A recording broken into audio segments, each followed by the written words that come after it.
মই আপোনালোকক এটা কথা ক'ব খোজোঁ যে বিজেপি চৰকাৰ জিকাৰ পাছতে ইটোৰ পিছত ইটো জনগণ বিৰোধী সিদ্ধান্ত লৈছে। লগে লগে ডিজেল আৰু পেট্ৰলৰ দাম বঢ়াই দিলে, সকলো খোৱা বস্তুৰ দাম বঢ়াই দিলে, ঔষধৰ দাম বঢ়াই দিলে, তাৰপিছত আকৌ কেইটামান কমাইছে বাৰু এইকেইদিনত। টোল গেটৰ টেক্সটো বঢ়াই দিলে।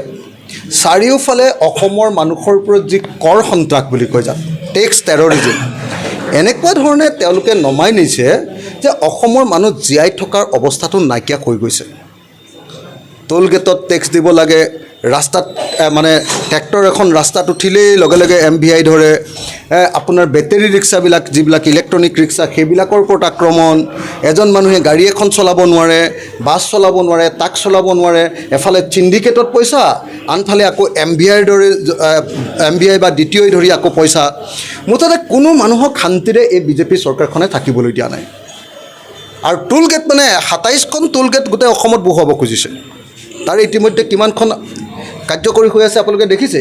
গতিকে এই গোটেই ব্যৱস্থাটোৰ জৰিয়তে তেওঁলোকে অসমৰ জনগণৰ ওপৰত অত্যাচাৰ নমাইছে আৰু অসমৰ জনগণৰ ওপৰত অত্যাচাৰ নমাই তেওঁলোকে মানে অসমৰ মানুহক মানে সন্ত্ৰাসিত কৰি পেলাইছে। গতিকে মই ভাবোঁ যে চৰকাৰে টোল গেটসমূহ বন্ধ কৰিব লাগে।